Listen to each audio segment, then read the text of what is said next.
আসসালামু আলাইকুম ওয়া রাহমাতুল্লাহি ওয়া বারাকাতুহু। ইন্নাল হামদালিল্লাহি ওয়াহদা ওয়াসসালাতু ওয়াসসালামু আলা মুহাম্মাদিনিল মুস্তাফা ওয়া আলা আলিহি ওয়া আসহাবিহিল মুজতবা আম্মা বা'দ।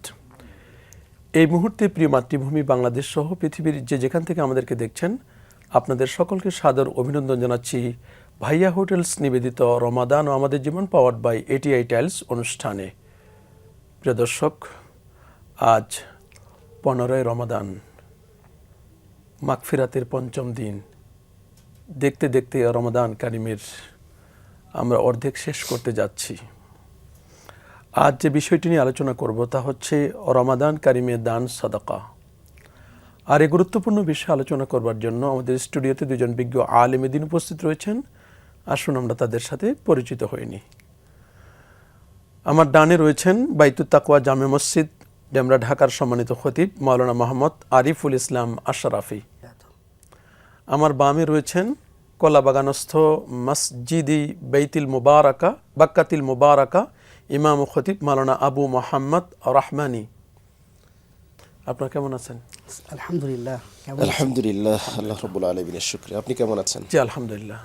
প্রিয় দর্শক, আপনারা জানেন যে যারা প্রকৃত মুমিনের যে কোয়ালিটিগুলো রয়েছে তার মধ্যে একটি অন্যতম কোয়ালিটি হচ্ছে ওয়া মিম্মা রাযাকনাহুম ইউনফিকুন, যে আল্লাহ সুবহানাহু ওয়া তাআলা তাদেরকে যে রিজিক দিয়েছেন সেই রিজিক থেকে তারা আল্লাহর পথে ব্যয় করবে। প্যারা নবী রাসূল করিম সাল্লাল্লাহু আলাইহি ওয়াসাল্লাম একটি হাদিস মুবারাকা এভাবে বলেছেন, ওয়াল্লাহু ফি আউনিল আবদি মা দামাল আবদু ফি আউনি আখিহি। আল্লাহ পাক রব্বুল আলামিন তার বান্দাকে ততক্ষণ পর্যন্ত সাহায্য করতে থাকেন যতক্ষণ বান্দা তার অপর ভাইয়ের সহযোগিতায় নিজেকে আত্মনিয়োগ করে। দানের ক্ষেত্রে প্যারা নবী রাসূল আকরাম সাল্লাল্লাহু আলাইহি ওয়াসাল্লাম তিনি হচ্ছেন আমাদের জন্য আইডল মডেল। কানা রাসূলুল্লাহ সাল্লাল্লাহু আলাইহি ওয়াসাল্লাম আজওয়াদান নাস। হযরত আব্দুল্লাহ ইবনে ওমর রাদিয়াল্লাহু তাআলা আনহুমা riwayat করেছেন, মা রাআইতু রাসূলুল্লাহ সাল্লাল্লাহু আলাইহি ওয়াসাল্লাম আজওয়াদা ওয়া আমজাদা মিনান নাস। আমি মানুষদের মধ্য থেকে আল্লাহর নবীর চেয়ে এত বেশি দানশীল আর কাউকে দেখি নাই। আর এটি রমাদান কারিমে ছিল কাররিহিল মুরসালাহ, প্রভাত সমীরণের বায়ুর মতো। কেন বা আমরা দান করব না? কারণ দান এটা তুৎফি ও গাদাবার রবের অসন্তুষ্টি গদবকে এটা থামিয়ে দেয়। এই দানে রয়েছে অসংখ্য ফজিলত, এবং এটি যদি রমজান কারিমে হয় তা তো আল্লাহ পাক রব্বুল আলামিন 10 থেকে 70 থেকে 700 মাল্টিপল করে দেন। আমরা শুনবো এই দান এবং সাদাকা মাহে রমাদানে কিভাবে করতে হয়, এবং দান সদকা করলে পরে কি কি ফজিলত রয়েছে, কি কি শর্ত রয়েছে, এগুলো বিস্তারিত আলোচনা। আমরা প্রথমে যাব মাওলানা আবু মোহাম্মদ রহমানী, আপনার কাছ থেকে। আপনি একটু আমাদেরকে বলবেন যে পবিত্র কোরআনুল কারিমে দানের ব্যাপারে কি কি ফজিলতের কথা বলা হয়েছে। আলহামদুলিল্লাহি ওয়াহদা ওয়াসসালাতু ওয়াসসালামু আলা রাসূলিল্লাহ ওয়া বা'দ। আলহামদুলিল্লাহ, অত্যন্ত চমৎকার একটি বিষয়ের অবতারণা করেছেন, ধন্যবাদ। মহাগ্রন্থ কোরআনুল কারিমের মধ্যে আল্লাহ সুবহানাহু ওয়া তাআলা জায়গায় জায়গায় সাদাকার কথা বলেছেন, দানের কথা বলেছেন। বিশেষ করে মুমিনদের পরিচয় যেখানে এসেছে সেখানে আল্লাহ প্রদত্ত সম্পদ থেকে দান করার কথা এসেছে। আল্লাযীনা ইউমিনুনা বিল গায়বি ওয়া ইউকিমুনাস সালাতা ওয়া মিম্মা রাযাকনাহুম ইউনফিকুন। যারা মুত্তাকি হবে, যারা মুমিন হবে, তাদের কোয়ালিটি হচ্ছে যারা গায়েবে বিশ্বাস করবে, যারা সালাত কায়েম করবে এবং আল্লাহ প্রদত্ত রিজিক থেকে, আল্লাহ প্রদত্ত সম্পদ থেকে তারা সাদাকা করবে। মহাগ্রন্থুল কোরআনুল কারীমের মধ্যে মুত্তাকিদের যতগুলো পরিচয় আসছে, এমন একটা জায়গায় খুঁজে পাওয়া যাবে না যেখানে দান সাদাকার কথা আসে নাই। আল্লাহ সুবহানাহু ওয়া তাআলা ইরশাদ করেছেন, ওয়াসারিউ ইলা মাগফিরাতিম মির রাব্বিকুম ওয়া জান্নাতিন আরদুহাস সামাওয়াতু ওয়াল আরদু উইদ্দাত লিল মুত্তাকিন। যেই জান্নাত আল্লাহ রাব্বুল আলামিন আসমান এবং জমিন পর্যন্ত এর চেয়ে বেশি বিস্তৃত করে তৈরি করেছেন, এটা কাদের জন্য করেছেন? মুত্তাকিদের জন্য। আল্লাহ সুবহানাহু ওয়া তাআলা তার ক্ষমা এবং এই জান্নাত প্রাপ্তির জন্য মুমিনদেরকে ধাবিত হতে তিনি নির্দেশ দিয়েছেন। এখন মুত্তাকি কারা, তার পরিচয় কি? আল্লাযীনা ইউনফিকুনা ফিস সাররা'i ওয়াদ দাররা। মুত্তাকিদের প্রথম কোয়ালিটি হচ্ছে যারা সচ্ছল অসচ্ছল, সুখে দুঃখে সব সময় সর্বাবস্থায় তারা সাদাকা করবে, দান করবে। এমনটি হবে না যে এখন আমার ব্যবসায় প্রফিট এসছে, আমার চাকরিটা খুব ভালো, আমি এখন দান করব, সাদাকা করব। বা যখন আমার প্রফিট একটু কমে যাবে বা ব্যবসা একটু লসের দিকে যাবে বা আমার চাকরিটা একটু ভিন্ন রকম যাবে, তখন আমি সাদাকা করব না, এটা মুত্তাকিদের পরিচয় হতে পারে না। মহাগ্রন্থ কোরআনুল কারীমের মধ্যে আল্লাহ সুবহানাহু ওয়া তাআলা দান এবং সাদাকার চমৎকার একটি উপমা দিয়েছেন।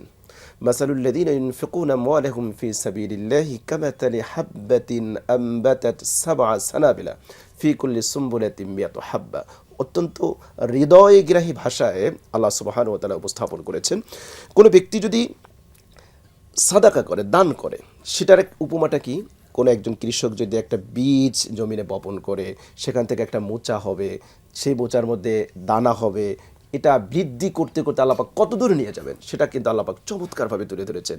যে একটা দানা হলো, একটা শীষ হলো, সেখানে 100 মিয়াতু হাব্বা, 100 দানা হলো। তো এভাবে আমরা যদি সাদাকা করি, আমরা যদি দান করি, তাহলে আল্লাহ সুবহানাহু ওয়া তাআলা আমাদের এই সাদাকাগুলো, আমাদের এই দানগুলোকে বৃদ্ধি করতে করতে করতে কিয়ামতের দিবসে অনেক আমলের ভান্ডার করে আল্লাহ পাক অনেক আমলের ভান্ডার করবেন। ধন্যবাদ। আমরা শুনবো আপনার কাছ থেকে মাওলানা আরিফুল ইসলাম আশরাফি, আপনি আমাদেরকে একটু বলবেন যে সুন্নাই প্যারা নবী রাসূল আকরাম সাল্লাল্লাহু আলাইহি ওয়াসাল্লাম তিনি দানির ব্যাপারে কি কি উৎসাহ দিয়েছেন, সেই হাদিসগুলো যদি আপনি একটু কোট করতেন প্লিজ। শুকরিয়া। রাসূল করিম সাল্লাল্লাহু আলাইহি ওয়াসাল্লাম তিনি সর্বক্ষেত্রে আমাদের জন্য মডেল। তিনি উম্মতকে যেই যেই কাজ করার কথা বলেছেন, প্রত্যেকটা কাজ তিনি নিজে সবচেয়ে বেশি করেছেন। আল্লাহ রাসূলের চেয়ে বেশি নামাজ কেউ পড়ে নাই, আল্লাহ রাসূলের চেয়ে বেশি দান কেউ করে নাই, আল্লাহ রাসূলের চেয়ে বেশি উত্তম আচরণ কেউ করে নাই। প্রত্যেকটা ক্ষেত্রে তিনি এমন মডেল হয়েছেন যে নিজে আগে করে তারপরে দেখিয়েছেন। নবী করিম সাল্লাল্লাহু আলাইহি সাল্লাম হাদিস শরীফ অসংখ্য জায়গায় দান সাদাকার অনেক ফজিলতের কথা বলেছেন। বিশেষ করে তিনি বলেছেন, তোমরা একটি খেজুর হলে দান করেও তোমরা জাহান্নাম থেকে নিজেকে বাঁচানোর চেষ্টা করো। সুবহানাল্লাহ। এই দান সাদাকা আমাদেরকে নানাভাবে উপকৃত করে। বিশেষ করে আমাদের যেই সম্পদ আছে, এই সম্পদের মধ্যে আমাদের যেমন সন্তানদের হক আছে, তেমনিভাবে গরিব মিসকিন তাদেরও হক আছে। আল্লাহ পাক ইরশাদ করেছেন, অফি আমওয়ালিহিম হাক্কুল লিসাইরি ওয়াল মাহরুম, তাদের সম্পদের মধ্যে যারা বঞ্চিত, যারা প্রার্থী, তাদের হক রয়েছে। তো এই হক তাদেরকে বুঝিয়ে দেওয়া, এটি হচ্ছে আমাদের জন্য দায়িত্ব। বিশেষ করে দান সাদাকা করলে কখনোই আমাদের সম্পদ কমে যায় না। নবী করিম সাল্লাল্লাহু আলাইহি ওয়াসাল্লাম মুসলিম শরীফের হাদিসে ইরশাদ করেছেন, মা নাকাসাত সাদাকাতুম মিন মাল, charity doesn't decrease your wealth. Charity, দান সাদাকা তোমাদের সম্পদকে কমিয়ে দেয় না, বরং এটা আমাদের সম্পদকে অনেক বেশি বাড়িয়ে দেয়। বিশেষ করে যাকাত আমাদের জন্য বাধ্যতামূলক সাদাকা, তারপরে হচ্ছে ফিতরা বাধ্যতামূলক সাদাকা, এছাড়া ঐচ্ছিক সাদাকা আছে। তো আমরা যারা সম্পদশালী তাদের জন্য বাধ্যতামূলকভাবেই আরোপিত করা হয়েছে যাকাত এবং ফিতরাকে। এছাড়াও ঐচ্ছিক দান সাদাকা যে কেউ করতে পারে তার সামর্থ্য অনুযায়ী, এবং এই দান সাদাকা আমাদেরকে এত বেশি উপকৃত করে। আমার নবীজি বলেছেন, সাদাকা তো তারুদ্দুল বালা, দান সাদাকা আমাদের বালা মুসিবতকে দূর করে দেয়।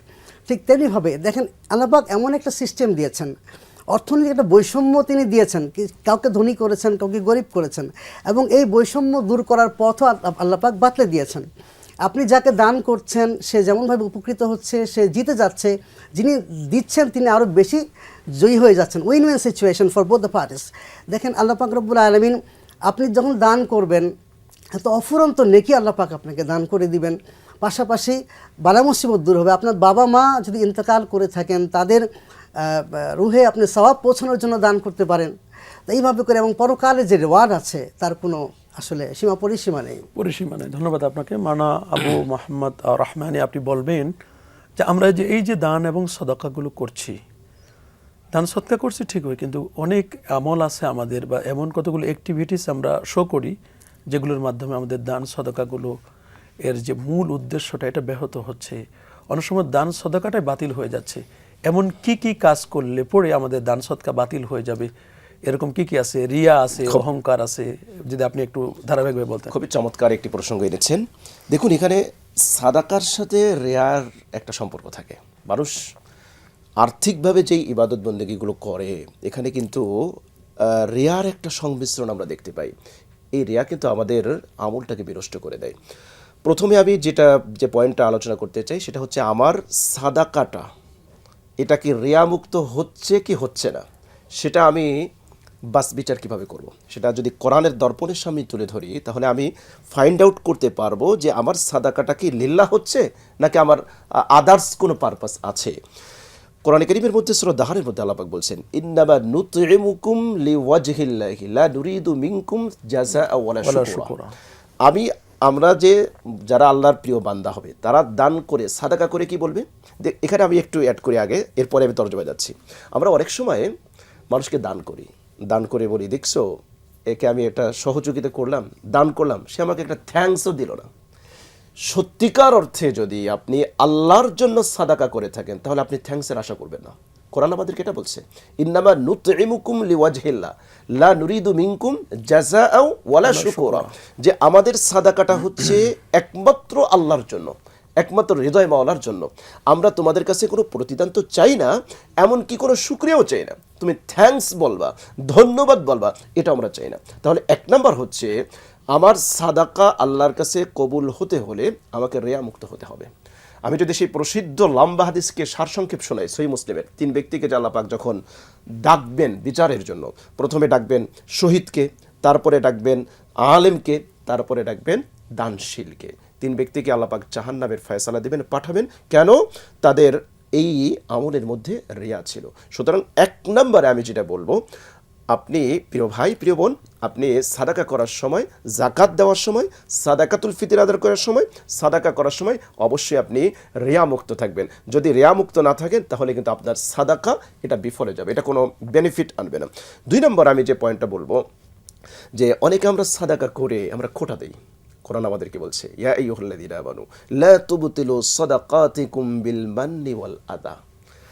আমরা কথায় কথায় বলি, এত খরচ করলাম তোমার পেছনে, তুমি আমাকে কষ্ট দিলা, তুই তোর পেটে টিপ দিলে এখনো আমার সাদাকা, আমার দান, আমার সহযোগিতার ভাত এখনো তোর পেট থেকে বের হবে, তোর ঢেকুরে আমার সাদাকার গন্ধ বলে। খবরদার খবরদার প্রিয় ভাইয়েরা, প্রিয় বোনেরা, আমাদের কষ্টে অর্জিত সম্পদ আমরা সাদাকা করছি, শুধুমাত্র এই খুঁটার কারণে আমাদের সাদাকা কিন্তু বিনষ্ট হচ্ছে। আল্লাহ সুবহানাহু ওয়া তাআলা এটাই বলেছেন, হে বিশ্বাসীগণ, তোমরা তোমাদের সাদাকাকে খুঁটা দিয়ে, কষ্ট দিয়ে এটাকে কিন্তু তোমরা বাতিল করে দিও না। সুতরাং সাদাকা কবুলের জন্য প্রথম শর্তই হচ্ছে বিশুদ্ধ নিয়ত থাকতে হবে এবং কাউকে খোঁটা দেওয়া যাবে না, কষ্ট দেওয়া যাবে না। 3 নম্বর যেটা বলবো, মালটা হালাল হতে হবে।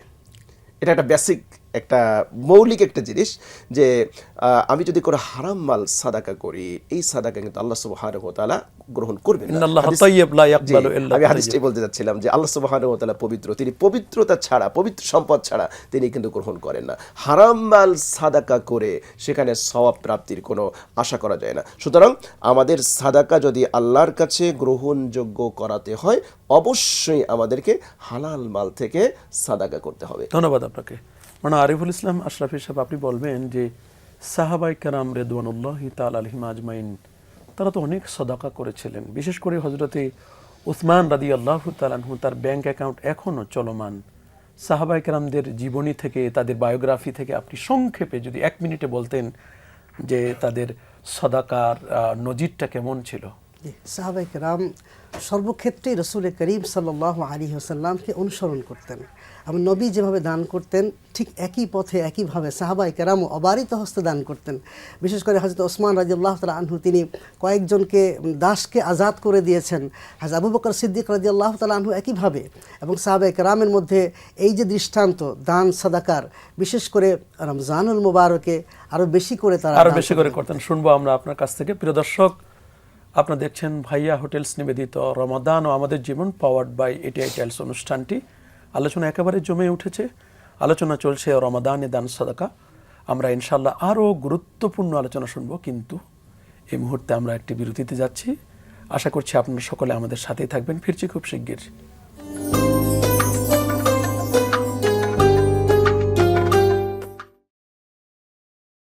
আসসালামু আলাইকুম ওয়া রাহমাতুল্লাহি ওয়া বারাকাতুহু। দর্শক, ফিরে এলাম বিরতির পরে। আপনারা দেখছেন ভাইয়া হোটেলস নিবেদিত রমাদান ও আমাদের জীবন, পাওয়ার্ড বাই এটিআই টাইলস অনুষ্ঠানটি। অনুষ্ঠান আমাদের বিরতিতে যাওয়ার আগে জমে উঠেছিল। আমরা আলোচনা করছিলাম রমাদানে দান সাদাকা। আলোচনায় অংশগ্রহণ করেছেন মাওলানা মোহাম্মদ আবু মোহাম্মদ রাহমানি এবং আমাদের সাথে আছেন আরিফুল ইসলাম আশরাফি। মাওলানা আশরাফি, আপনার কাছে আমরা বিরতির আগে যে কথাটি বলেছিলাম যে সাহাবায়ে কেরাম রিদওয়ানুল্লাহি তাআলা আলাইহিম আজমাইন এবং তাবিন ইজাম, তাবাউ তাবিন সহ আউলিয়া কেরাম, বুজুর্গানে দিন, তারা যেভাবে দান সাদাকা করতেন, সেইখান থেকে যদি আপনি আমাদের তাদের প্রোফাইল থেকে কিছু বলতেন প্লিজ। জি, বিশেষ করে আমরা যদি সাহাবায়ে কেরামের জীবনী থেকে দেখি, আবু বকর সিদ্দিক রাদিয়াল্লাহু তাআলা আনহুর একটি ঘটনা খুবই হৃদয় বিদারক। বিশেষ করে তাবুকের যুদ্ধে যখন নবী করিম সাল্লাল্লাহু আলাইহি ওয়াসাল্লাম সাহাবায়ে কেরামের কাছ থেকে দান প্রার্থনা করলেন, দান চাইলেন, তখন সবাই যার যার সামর্থ্য অনুযায়ী কেউ তার সম্পদের অর্ধেক, কেউ তার সম্পদের 4 ভাগের 1 ভাগ হাজির করলেন। হযরত আবু বকর সিদ্দিক রাদিয়াল্লাহু তাআলা আনহু তার ঘরের সমস্ত কিছু, এমনকি তার চুলার যে ছাই আছে সেটা পর্যন্ত রাসূলের কদমে হাজির করলেন। নবীজি বলেন, আবু বকর, তুমি তোমার এবং তোমার পরিবারের জন্য কি রেখে এসেছো? তোমার পরিবারের জন্য কি রেখেছো? আমরা এখান থেকে শুনবো, একটি ফোন অপেক্ষা করছে। আসসালামু আলাইকুম ওয়া রাহমাতুল্লাহ।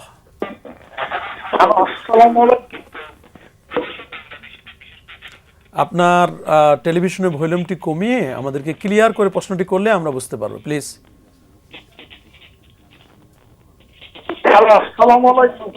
ওয়ালাইকুম আসসালাম ওয়া রাহমাতুল্লাহ। জি, আপনার প্রশ্নটি বলুন প্লিজ।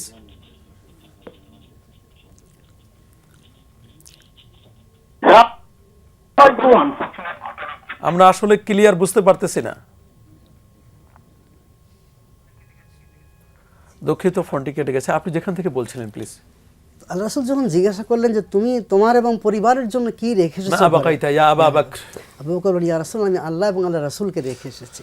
সুবহানাল্লাহ। এভাবে করে সাহাবায়ে কেরাম তাদের সমস্ত কিছু, মানে বিশেষ করে তাদের নিজের প্রয়োজন না মিটিয়ে অন্যের প্রয়োজন মেটানোর যেই তাগিদ তাদের মধ্যে ছিল, এটি সত্যিই আমাদেরকে অনুপ্রাণিত করে। এবং আল্লাহর যারা প্রিয় বান্দা, মাহবুব বান্দা, তারা সবসময় আউলিয়া কেরামের জীবনী থেকে আমরা দেখি যে কেউ তাদের কাছে গেলে, তাদের বাড়িতে গেলে, ঘরে গেলে কাউকে না খেয়ে আসতে হয় না, মানে অভুক্ত না খেয়ে আসবে, এটা কখনোই তারা করতেন না। খাজা মঈনুদ্দিন চিশতি তো গরিবের নেওয়াত ছিলেন, গরিবের বন্ধু ছিলেন। জি জি। তো এইভাবে করে আউলিয়া কেরামের জীবনে আমরা দান সাদাকার অনেক নজির দেখতে পাই। জি, ধন্যবাদ আপনাকে। মাওলানা আবু মোহাম্মদ রাহমানী, আপনি আমাদেরকে বলবেন যে এই যে রমাদান কারিম চলছে, আমরা তো অনেকেই মনে করি যে দান করলে তো এক্স্যাক্টলি সম্পদ কমে যায়, কিন্তু আসলে তো কোরআন সুন্নাহ বলে যে কমে না। আসলে যে কমে না, এটা তো আমরা যদি মানে সরাসরি দেখাই দিতে পারতাম তাহলে তো ভালো হতো। তা আসলে কমে না, এটাই সত্য কথা। কি বলবেন আপনি? জি ভাইয়া, চমৎকার বিষয়ে অবতারণা করেছেন, ধন্যবাদ আপনাকে। ভাইয়া হাদিসটা বলে ফেলেছে, আমি আর রিপিট করছি না, তবে একটু টাচ দিচ্ছি।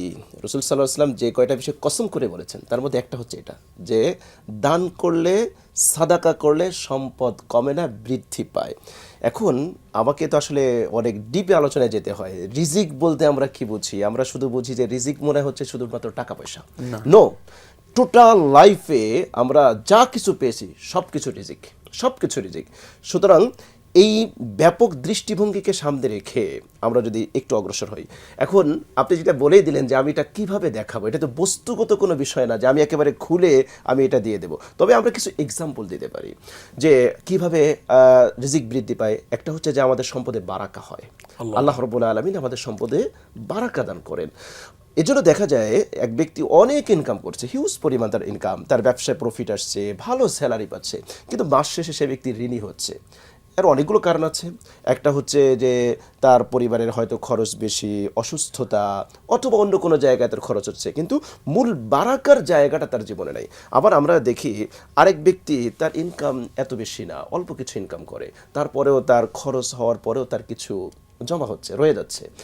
সো মূল জিনিস হচ্ছে যে আল্লাহ সুবহানাহু ওয়া তাআলা সম্পদ বৃদ্ধি করেন, তার মানে হচ্ছে আমাদের সম্পদের মধ্যে বারাকা দান, তার মানে হালাল সম্পদে বারাকা আল্লাহ ঢুকিয়ে দেন। অবশ্যই মাহে রমাদানে কিভাবে বারাকা হচ্ছে সেটা তো আমাদের চোখের সামনে আসছে। আমরা একই তো ইনকাম, একই তো সব কিছু, কিন্তু আপনি যেই স্যালারি 25,000 টাকা ছিল, রমজান মাসে কিন্তু আপনার স্যালারি 30,000 টাকা হয় নাই। সেই 25,000 টাকার স্যালারিতে আপনি কিন্তু বাহারি রঙের ইফতারও খাচ্ছেন, সাহারিও গ্রহণ করছেন, আবার আপনি এই রাত্রে খাবারও গ্রহণ করছেন, আবার এখান থেকে জাকাতও দিচ্ছেন, আবার সাদাকাও করতেছেন, আবার আপনি গরিবকে 1-2 টাকা সাদাকা করছেন, আত্মীয় স্বজনের খোঁজ খবর নিচ্ছেন।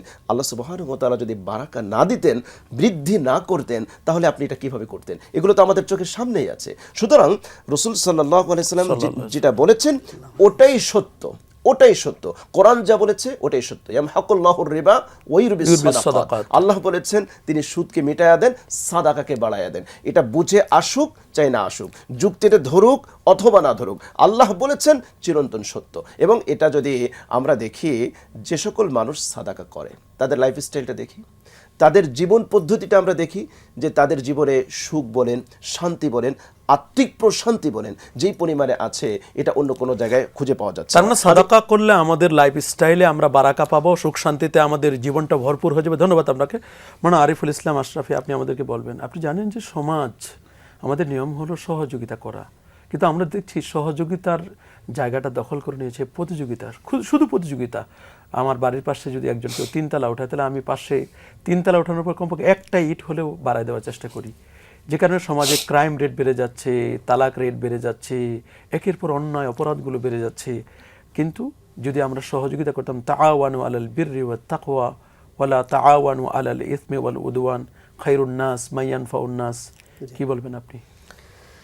দেখুন, মানুষের সাথে মানুষের সহযোগিতার মনোভাব পোষণ করা। আপনার প্রতিবেশী, আপনার রাসূল করিম সাল্লাল্লাহু আলাইহি ওয়াসাল্লাম হাদিসের ইরশাদ করেছেন, সেই ব্যক্তি আমাদের অন্তর্ভুক্ত নয় যে পেট ভরে খেলো কিন্তু তার প্রতিবেশী না খেয়ে থাকলো। তো এই যে সহমর্মিতা প্রকাশ, বিশেষ করে রমজান মুবারক এটা সহমর্মিতা প্রকাশের মাস। আমরা মুয়াসাত, আপনার একে অপরের সহযোগিতা, আপনার যদি একেবারেই সহযোগিতা করার মতো কিছু না থাকে, আপনি যদি সুন্দর একটু কথা দিয়ে তাকে সান্ত্বনা দেন, এর মধ্যেও এটা সাদাকার সওয়াব পাওয়া যায়। রাসূল করিম সাল্লাল্লাহু আলাইহি ওয়াসাল্লাম ইরশাদ করেছেন, আস-সাদাকাতু ফি ওয়াজহি আখিকা, আপনি তাবাসসুমকা সাদাকা, সহজে আমরা বলতে পারি যে তোমার মুস্কি হাসির মধ্যে একটি সাদাকা রয়েছে। সুবহানাল্লাহিল আযীম। তো এইভাবে করে আপনার যতটুকু সামর্থ্য আছেন, মোহতারাম একটু আগে যেটা বলেছেন, সুখে স্বাচ্ছন্দ্যে এবং দুঃখের সময় সর্ব অবস্থায় যখন বেশি সামর্থ্য আছে বেশি দান করবেন, সামর্থ্য কম দান করবেন, তবুও মানুষের পাশে দাঁড়ানো, একে অপরকে যদি আমরা সহযোগিতার মনোভাব দেখিয়ে পাশে না দাঁড়াই, তাহলে কিন্তু সমাজটা মানে আপনার বসবাসের অনুপযুক্ত হয়ে পড়ে। ধন্যবাদ আবু মোহতারাম। আমি এই রেস ধরে একটু বলতে চাই, কম্পিটিশনের কথা যেহেতু আসছে, কম্পিটিশন তো ভালো জিনিস, কিন্তু আমরা উল্টাই দিয়েছি। কম্পিটিশন যে জায়গায় হওয়া উচিত ছিল আমরা ওইটা করি না। ফালিয়াতানাফাসিল মুতানাফিসুন ওয়াসারিউ ইলা মাগফিরাতিন মির রাব্বিকুম বাদিরু বিল আ'মালি ফিতানান। আল্লাহ রাসূল সাল্লাল্লাহু আলাইহি ওয়াসাল্লাম বলেছেন যে তোমরা দ্রুত নেক আমল করো, আমলের ব্যাপারে প্রতিযোগিতা করো। সাহাবায়ে কেরাম রিদওয়ানুল্লাহি তাআলা আলাইহিম আজমাইন, তাদের মধ্যে যেটা ছিল, আবু বকর রাদিয়াল্লাহু তাআলা আনহু, ওমর রাদিয়াল্লাহু তাআলা আনহু, তাদের মধ্যে কম্পিটিশন চলতো, নেক কাজে কে অগ্রগামী হবে, ভালো কাজে কে অগ্রগামী হবে, সাদাকায় কে অগ্রগামী হবে। আমাদের কম্পিটিশনটা হওয়া উচিত ছিল এই জায়গায় যে প্রতিবেশী সে 10 টাকা সাদাকা করছে, গরিব মানুষকে খাওয়াচ্ছে, আমি এর চেয়ে বেশি করব, এটা তো প্রশংসনীয় ছিল। এজন্য কোরআন কারীম আমাদেরকে বলছে, ইন তুবদুস সাদাকাত ফানি'ম্মা হিয়া। তুমি যদি প্রকাশ্যে সাদাকা করো, যদি রিয়া না থাকে, সেটাও তো প্রশংসিত। কেন প্রশংসিত? যে এই সাদাকা দেখে যদি আরেকজন মানুষও সাদাকায় উদ্বুদ্ধ হয়, জায়গাটা কিন্তু খুবই ভালো একটা জায়গা। এই প্র্যাকটিসটা আমাদের ভিতরে থাকা চাই। কিন্তু দুঃখজনক হলেও সত্য, এই জায়গাটা আত্মিক পিউরিটির এই জায়গাটায় পশ্চিমা ধ্যান ধারণা, বস্তুবাদ আমাদের ভিতরে গেড়ে বসেছে।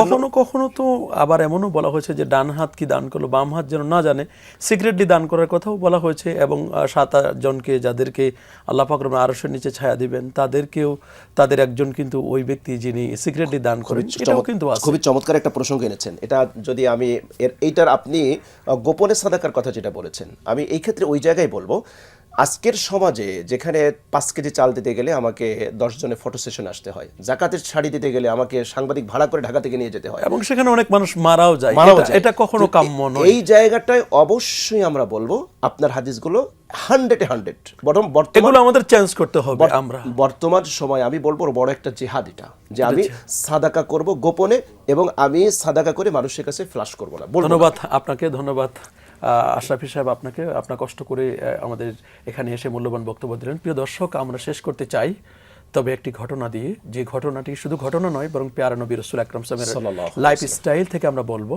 আল্লাহ নবীর একটি বৈশিষ্ট্য ছিল যে নবীজির কাছে যদি কেউ কিছু চাইতেন, নবীজি কাউকে কখনো না বলতেন না। এক মহিলা সাহাবিয়া, তিনি একটা চাদর বানিয়ে এনেছেন রাসূল আকরাম সাল্লাল্লাহু আলাইহি ওয়াসাল্লামের জন্য। এই চাদরটি যেমন চাদর হিসেবে ব্যবহার হবে, ঠিক তেমন লুঙ্গি হিসেবে ব্যবহার করতে পারেন। যখন মহিলা আসলেন নবীজির কাছে, যখন বললেন বিষয়টি, নবীজি বলেন এই মুহূর্তে আমার এটি প্রয়োজনও বটে। প্যারা নবী রাসূল আকরাম সাল্লাল্লাহু আলাইহি ওয়াসাল্লামকে যখন হাদিয়া দেওয়া হলো, নবীজিটি পরলেন, নবীজিকে এত মানানসই লাগলো যে দেখার মতো। সাহাবায়ে কেরাম দেখে তারা হতভম্ব হয়ে গেল, নবীজিকে এত মানিয়েছে এই কাপড়টি। কিন্তু দুঃখজনক হলো সত্য, একজন সাহাবী হয়তোবা কী কারণে তিনি নবীজিকে বলেন, ইয়া রাসূলুল্লাহ আপনাকে এটা অনেক মানিয়েছে, বারবার বলছেন। এক পর্যায়ে নবীজিকে বলেন, হুজুর এটা আমাকে দিয়ে দেন। নবী করিম সাল্লাল্লাহু সুবহানাল্লাহ, অভ্যাস ছিল, তো তিনি কখনো চাইলে তো না বলতে পারতেন না। এক পর্যায়ে নবীজি তাকে দিয়ে দিলেন। দেওয়ার পরে সাহাবায়ে কেরাম তাকে খুব একটু তিরস্কার করলেন যে ভাই, নবীকে এটাকে মানিয়েছে, নবীর এটা প্রয়োজনও বটে, আর তুমি এটা কেন চেয়ে নিলে? বলে আমি এটা চেয়ে নিয়েছি এই কারণেই যে যাতে করে এটা আমি আমার কাফনের কাপড় বানাতে পারি। সুবহানাল্লাহ, সুবহানাল্লাহ। আগামী অনুষ্ঠান দেখবার আমন্ত্রণ জানিয়ে আজকের মতো এখানে বিদায় নিচ্ছি। আল্লাহ হাফেজ। আসসালামু আলাইকুম ওয়া রাহমাতুল্লাহি ওয়া বারাকাতুহু।